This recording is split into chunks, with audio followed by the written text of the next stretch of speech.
This video will cover this level 150 Reduvia bleed build. We'll be covering all the recommended items and their locations, and any talismans, spells, and armor sets we'll need for this build.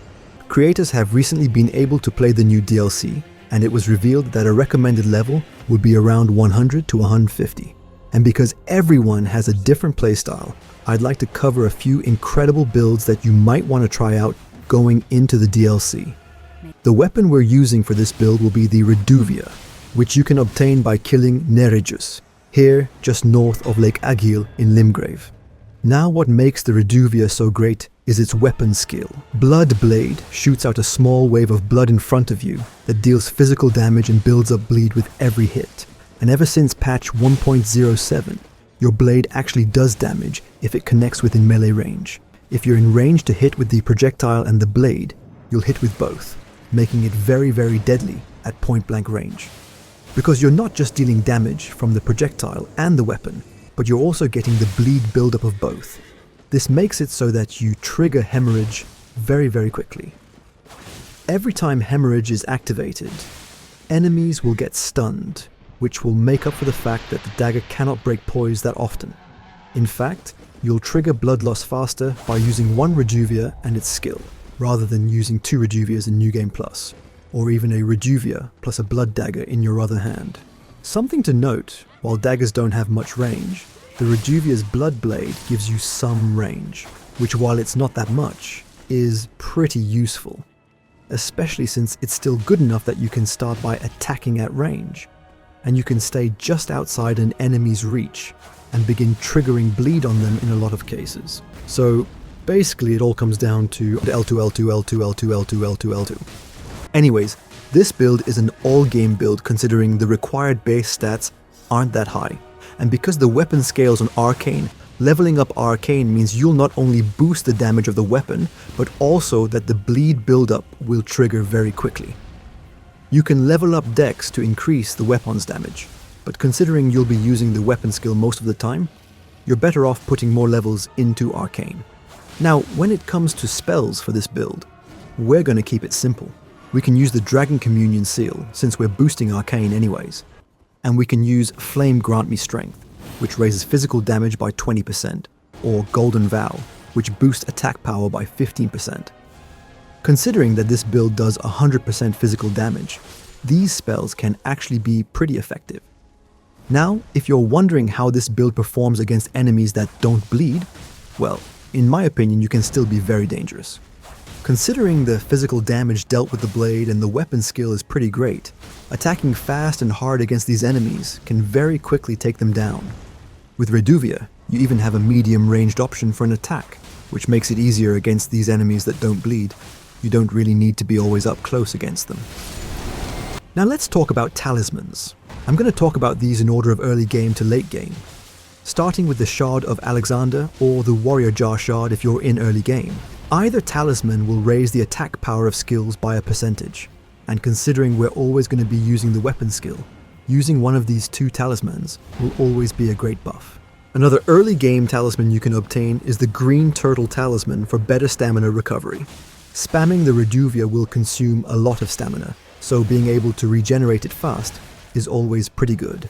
Moving on to some later game talismans, first we have Milicent's Prosthesis, Rotten Winged Insignia, or even the regular Winged Insignia, all of which will raise attack power by a percentage if you hit successive attacks.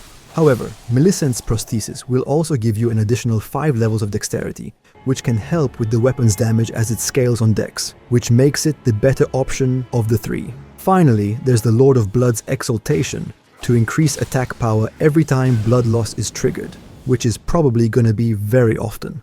In fact, this talisman stacks with the White Mask, which also increases your attack power by 10% for 20 seconds if something around you suffers from blood loss. This adds up to be a total of 30% extra damage, which is pretty insane. An issue you'll run into immediately is realizing you're gonna get hit a lot. If you're gonna prioritize fashion over function with your armor, I'd recommend using the Bull Goat's Talisman to increase your poise by 33%. This will allow you to keep spamming your blood blade without getting interrupted. Finally, let's talk about the stats required for this build.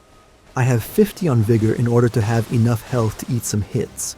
considering the fact that while you're stuck in the animations of your skill attack, you are probably going to get hit quite a lot.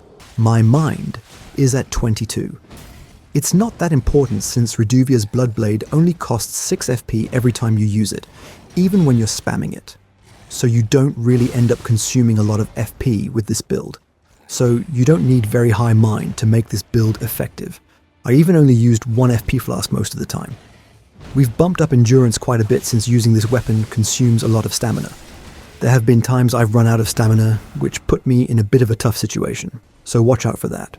We'll talk more about this when it comes to your Physick. Strength-wise, we just need to meet the minimum requirements for the weapon.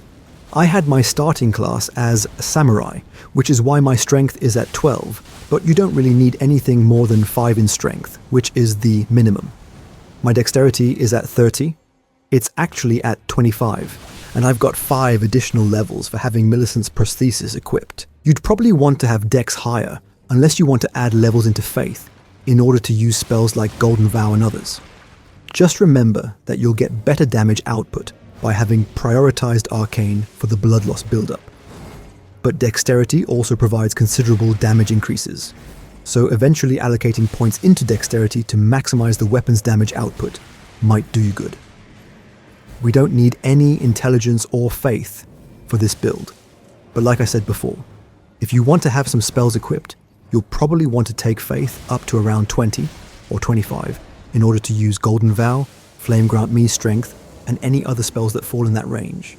This of course still requires some Arcane, but it's an alternative way to play this build that's also pretty fun. The trade-off would be that you'll have less blood loss build-up if you take points out of Arcane and put them into Faith. But if you're playing into a New Game Plus, you could then start putting points into Faith and pick up a few spells. Now, like I mentioned before, this build consumes quite a bit of stamina, which is why I'd recommend going for the Green Spill Crystal tier or Green Burst Crystal tier in order to not run out of stamina when you're spamming Reduvia Bloodblade. The Green Spill Crystal will give you additional maximum stamina, temporarily, while the Green Burst Crystal will increase your stamina recovery.